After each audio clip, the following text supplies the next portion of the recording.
Hello and welcome again. My name is Craig D'Souza, the CEO of Creative Industry Association, and today I bring you a lovely friend who I've been trying to get on an interview for I can't remember countless times, but she's so busy. So I'd love to introduce you to Kim Evans, owner of Emerald Creek Crafts. Kim, hello and welcome. Hello, Craig. I am so excited to finally be here, to be smiling and happy and like charged and ready to go. What a long Yeah, stretch that was. hey, it's been a tough couple of months for everybody, and I know that you've been going through your own kind of personal battles as well, and I'm sure we'll get to that in the interview. But first of all, like I ask everybody, for those that might not know who Kim Evans is and Emerald Creek Crafts, which I can't imagine not many people know, but tell us who you are, what you do. Also, I'm just going to flip in a cheeky question on how you got started and why. All right. So I'm Kim Evans and I am married, have two children. We had to do IVF for those two children, so I'm older than everyone thinks. I'm 43. My kids are 7 and 9 now. And I own Emerald Creek. In about 2012 is when I switched it from construction and consulting to add a craft component. Emerald Creek Craft Supplies kind of developed from there and became my now primary source of joy for work. I manufacture craft products. I resell stuff. I look for the unique. I try to go for more of the natural. So you'll find that there's gemstones. My brads are and charms are all in metals, and my papers, leathers, things like that. I try and stick very much to that home natural kind of thing. I manufacture some watercolor paints now. That was just like an interesting development that happened with Ann Butler, not ever planning on it. And now I don't know, like I just I have my business, I have my family. Luckily, I got advised by some of your favorites, which would be the Paper Artsy team. Uh, Leandra and Mark had said, make sure if you can have your shop on your property when you're starting out. And luckily in 2019, I was able to find a home with a shop on it. So I get to do everything from right here. And that made COVID less of a pain in my butt because I don't have to leave home anyway. Now, is it just you doing this? Because do you have a team? I'm assuming you have a team of 11 or 12 people. What is it? What's the makeup of Emerald Creek Crafts? So the primary is me, obviously. I do a lot of the creation, a lot of the sciencey part behind it. I love science. I love math. I love math more than science. But somehow I managed to put the two together.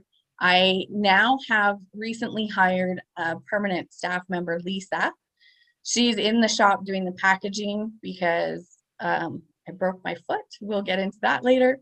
But I needed to have a full-time permanent employee because I can't stand and package now. And I have Caitlin. I've had Caitlin for years. She is my sidekick.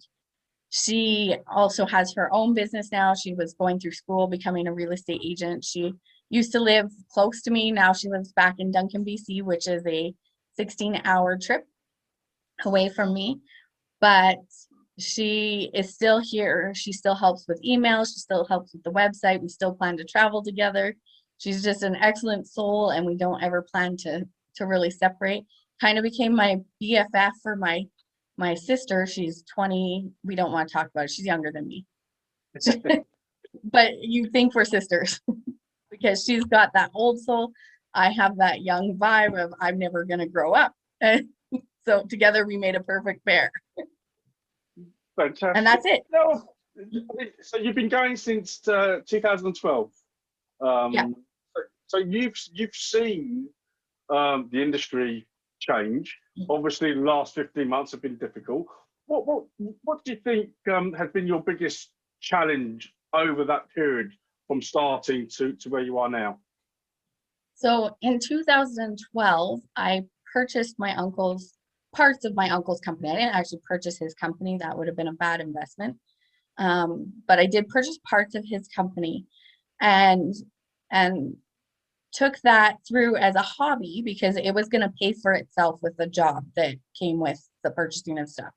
So it was a very smart, low risk hobby because I was still working in construction and had my consulting company and things like that. That was my plan. That's what I went to school for. In 2015, I met the dearest woman named Carol. I just decided I was going to go to a store and see if they wanted to carry any of the products. And I went into Carol at Paper Pastimes. She had previously been a customer of my grandfather or my uncle's. I had no idea, and showed her what we had, and she kind of gave me that push. So since 2015, I realized it was like a light bulb went on when I met Carol that this doesn't have to be a hobby. Crafting and art projects were always a hobby before. And when I met her, I was like, okay, this doesn't have to be a hobby. And I started going to trade shows, and I met with Katerina at the Creative Scrapbooker magazine group when they were still Canadian. We did all of these little trade shows and met some stores. And then I got this bug for 2016. I just happened to see this CHA, and it was like this golden ticket. I'm like, oh my gosh, I'm going to go places. Did not go places. I met some key players, but I sunk it all. I had no idea that going to a big event, because again, remember, this was my hobby. I just kind of fearlessly jumped at it. And I went in as trade shows were coming down. So I had this expectation of the golden ticket that everyone talked about, and trade shows were doing this. And so every year since then, I see the value in the trade show, but I also backed off what my expenses were, where I was going to spend my money, because I knew that this would eventually take a turn and come up and make it so that my ticket to trade shows was going to get me connected, but I had to change how I thought about it. And so as I've done that, I ran into, I had Nicole Wright, if people haven't met her. She talked to me about social media. She had won a Sizzix contest, had a great following. I didn't even know what social media was. I had no clue about how to post a picture on Facebook. I had a website, I had the typical things, but I didn't know how to get past that. And so Nicole had told me about this. And so we started posting some things and meeting with some great people like Eileen Hall, who I know you guys love. I had kind words just spoken to me in general by Tim Holtz. It was nothing awe-inspiring, but it was the kindness that gave me the boost to feel like I was a person who could belong in a group of these people. And as I did that, I watched the trade shows kind of dip, but I learned that the connections were more important. So as I utilized the trade show to kind of twist it, I was able to create the Yin and Yang. A trade show is my in-person connection. But then I learned social media and how to do these kind of presentations. I met Craig, who's been the weirdest, I have to say, the weirdest of all of my networking people was Craig, because we go in together. I'm not too sure if I'm comfortable with that. The weirdest. You're gonna be comfortable with it, because I met him through one avenue, and it was like our relationship just kind of went like this, and it just turned into this yin and yang where we get to support each other and really see what we're about. And it wasn't going to happen off of our first chance encounter. It was going to come from going to these shows, seeing each other time after time, because you present so professional when we're at that event, because it comes from a different time, a different era of trade show. And I'm such a touchy-feely, everyone can be my best friend. If you're not my best friend, I'm not talking to you, and that's okay. Like, there's just that thing. And so I'm sitting here with this posh, tight person, and I'm learning that he's actually a little less polished than he's presenting. And I am learning how to become a little more polished as I am presenting. And it became just like a really good networking opportunity that allowed me to kind of launch out into the world. I'm learning how to bring it home, because people here don't even know who I am. Like, they don't understand the product. I'm in my own little town that I just moved into. They're like, oh my gosh, you do what? And I've lived here for 20 years. You'd think that they would know a little bit more about me, but I focused so outward that I'm realizing that now there's like the social media can connect me right here at home and out there.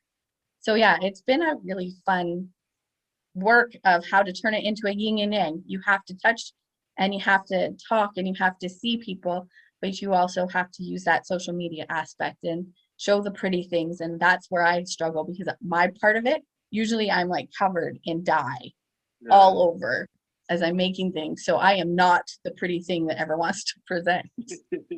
Well, I mean, that's really interesting you say about the yin and yang, because I think a lot of people, and especially businesses, always just focus on one thing all the time, and struggle to maybe merge some of those and understand that actually you do need that yin and yang mindset to be successful, and understand, and also understand the power of trade shows and what they do. It generally is not always about product or the latest and greatest product. It's actually just being there and actually conversing with everybody that you see, or everybody, or networking as much as possible.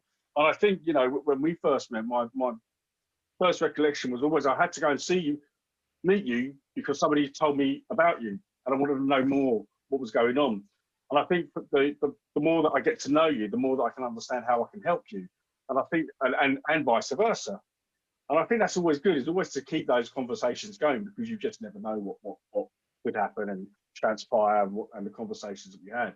But it is very, very interesting. So what's new with you and Emerald Creek? What new products are coming out? When do they come out? When do you launch? How can people view them and see them? Our first new things are the watercolor paint. So we've done a set of shimmer heat set watercolor. It is a technique. It is not something where you just get it, you paint it, watercolor, heat it, and it works, and you're like, oh my gosh, this is great. All I've had is people saying, I don't understand how it works. As I've taught them, and the purpose behind them for Anne was when you watercolor with something, sometimes you want to go over and add another color, but you don't want it to alter. So if you're going over, let's say, a green with a bit of yellow because you want a sun, you want to be able to not have that yellow and green turn into a different color. And so that's where the heat setting kind of came about. She wanted these shimmery ones that could do this. And so we've learned how to set it so you can dry it, quickly cool it, then reheat it. Once it's hot and cooled again, you can go over top with this other color and you don't get the mud. So if you're going white over black, so we have a really nice white shimmer called Moonstone. If you want to put it over the black shimmer to create something else, you can do that and you end up with a really nice gray, not a new mud gray. So it just adds those elements over top of things. Oh, well, and when are they available?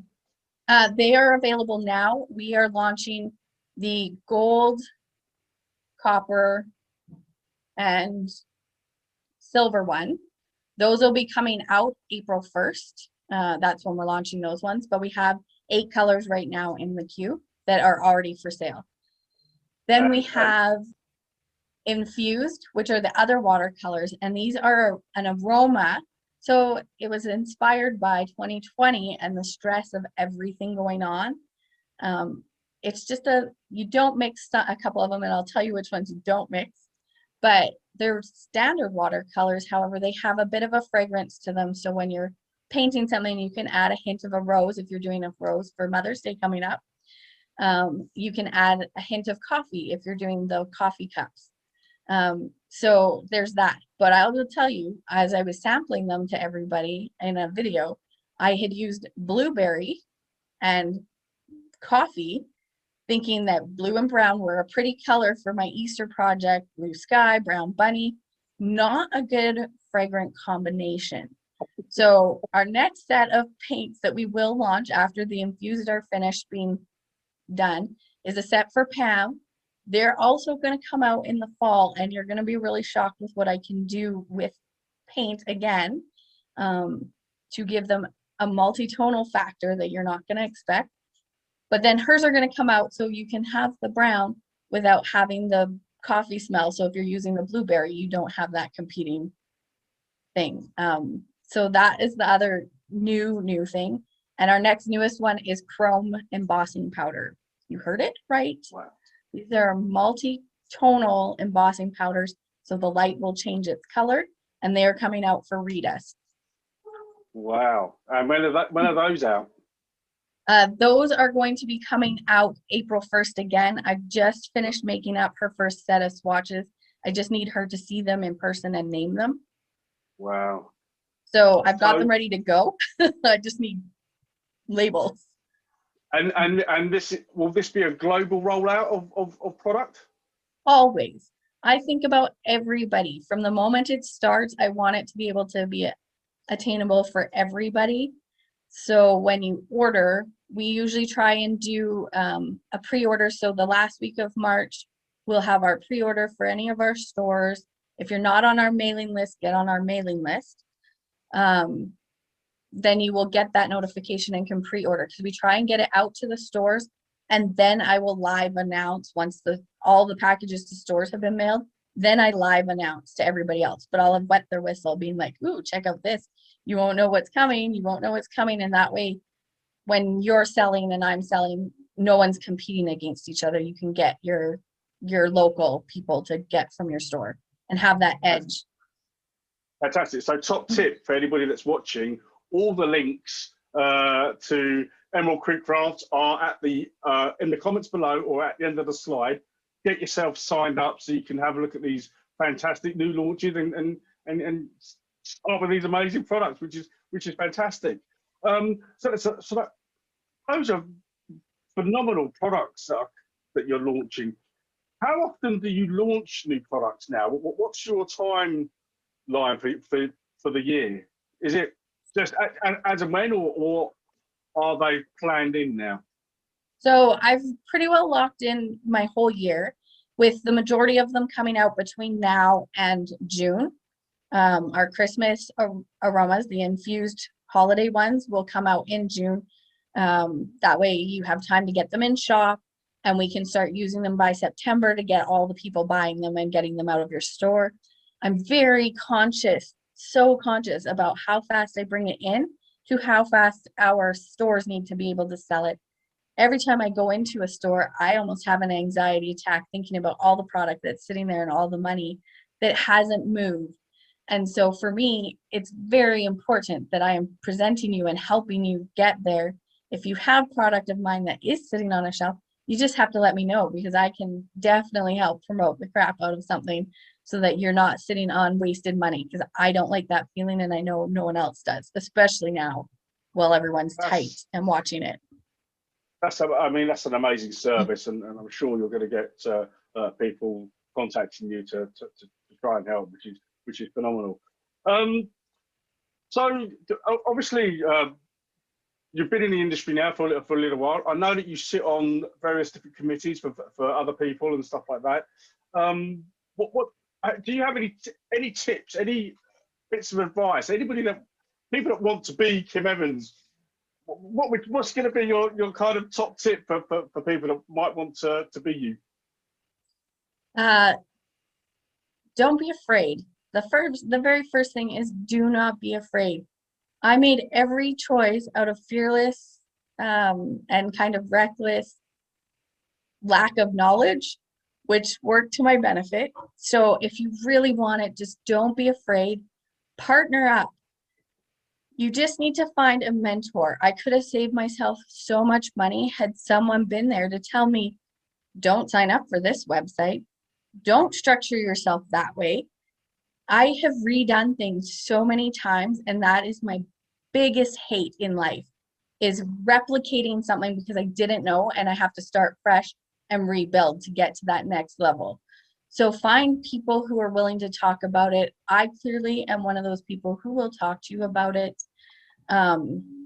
Just don't be afraid. It's okay to make a mistake. It's okay to have an epic flop. I have failed as many times as I have succeeded. Actually, I've probably failed more times than I have succeeded in Emerald Creek.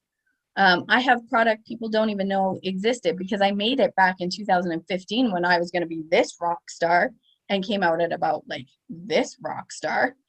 And now I'm learning to resell it and re-promote it because people have no idea that it's there.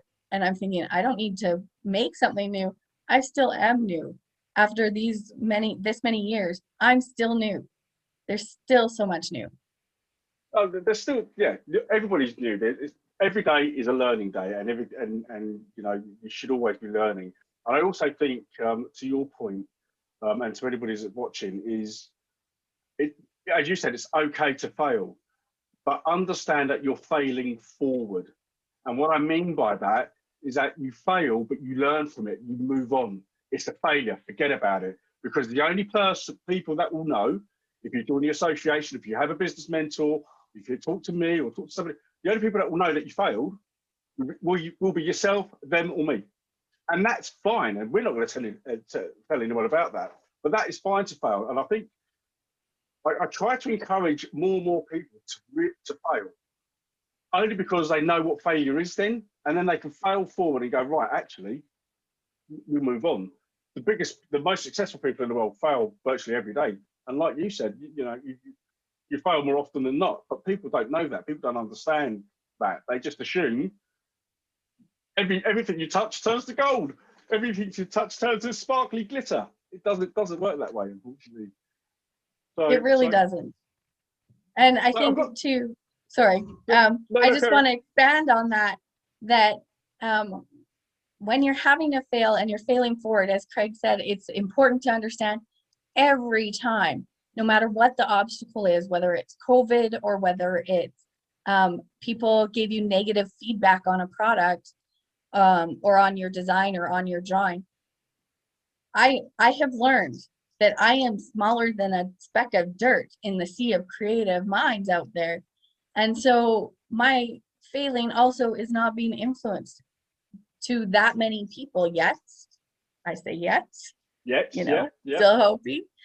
But it takes off that pressure, that enormous pressure that your 10 people are the whole world when you stop thinking of that and look at yourself super small in the sea of creative product, because then you don't feel so bad. Other people have failed. There are glues that I've bought that I will never buy again.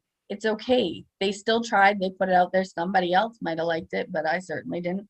And that's okay. And when you start adapting that personality to allow imperfection to be your growth, you're going to go somewhere. Yeah, I could not agree with you more. I think that's phenomenal advice, and so right as well, especially in these kind of times. So I've got two more questions for you. One of them is tell the audience something about you that they don't know. And this has to be a specific thing that we've already mentioned a couple of times already. Okay. So 2020 handed out more than any one person should go. And I honestly believe if you want to have a private conversation about it, I will be very open as to exactly what hurdles I came off of. But to top off a whole year of insanity, on December 20th, I was building an ice rink for my children. I wanted them to have a COVID activity. We love skating. And I didn't even get the friggin' ice on. I slipped on the tarp, broke my ankle, and just got my boot off yesterday, which was March 8th. So that last night, I was able to take the boot off, switch to an ankle brace, put on a shoe, and start. Now I'm back to hobbling and needing a crutch, but I'm like on 2 feet, which is phenomenally forward success. So yeah, thank you 2020 and all that you wanted to hand out, because I didn't need, but I did. And here's going to be the other tip. So after breaking my ankle, I'm going to let you know how you can turn an epic fail into something successful.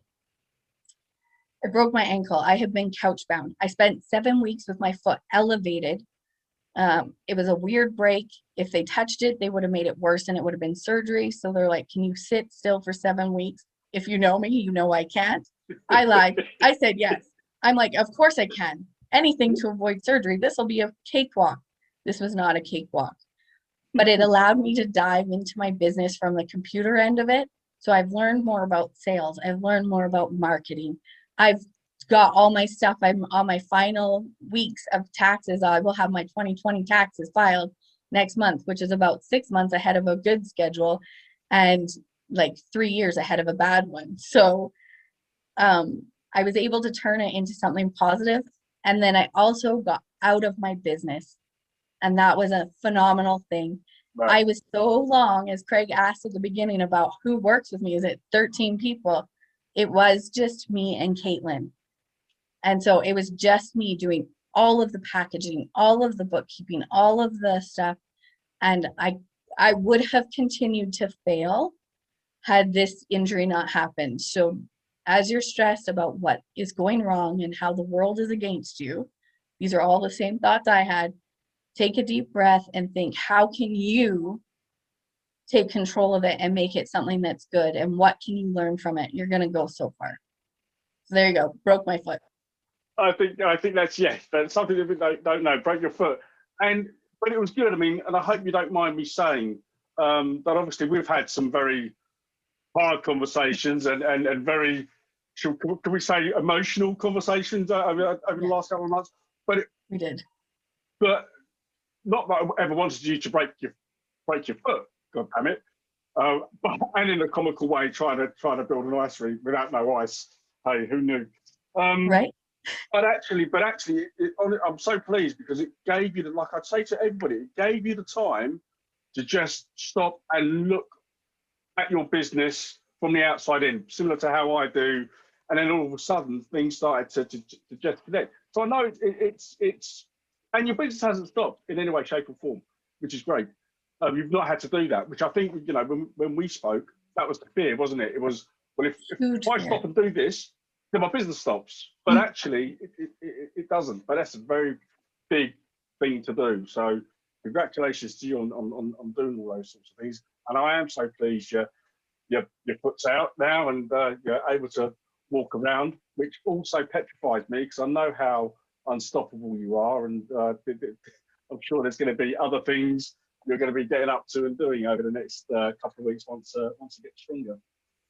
So my last and final question is something I'm asking everybody. I know it is March the 9th as we talk today, so we're coming into the year now. But I'm asking everybody about words of intent, what they're going to kind of hang their hat on for the rest of this year. And it's going to be an interesting year. And I want people to kind of think about these words. So as people know, if you've been watching, my words are challenge. I'm going to challenge myself to be a better person, better father, make sure my association that I'm running is better. I'm going to challenge to make sure that it works. I'm also going to, my other word is inspire. I want to make sure that I'm always inspiring people and businesses to be better, to be the best that they can be. So those are my 2 words. Kim, over to you. What's going to be your words of intent for this year? For 2021, it is definitely compassion and foundation. And they're 2 very interesting. As soon as Craig asked me these questions, I knew where I was going with them. Compassion.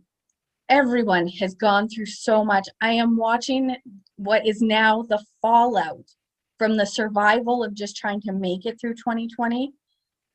There's more pain coming out of people now who made it through 2020 and thought this was going to be amazing. And they're the last of their broken foot is happening right now. So compassion for everybody, for humanity, my customers, my competitors. I want everybody to be successful this year, to feel that they're not alone. And the reason the second word is foundation is my goal in 2019, December 2019, new year, we're going to have a different take. I did all I needed to in 2019. 2020 was going to be debt free. That was my goal, was to have a debt free company, a debt free home. And 2020 happened, and I didn't give up on it, but it never fully came to fruition. We are over halfway, but I need that solid foundation because I realized for all the times I needed somebody to step up and help me and they weren't there, and I'm not someone who can ever quit. I want to become that that person, that excitement, that donor that can help people go from where they are to where they want to be. And the only way I can do that is if I achieve my firm foundation. So I'm working on that in my business so that I can become more like a philanthropist, someone who can help inspire, create grants and things like that. So that's become my new goal, having struggled and gotten out of my business to see what people are going through. Oh, fantastic. So almost, I mean, compassion, I think, is a fantastic word.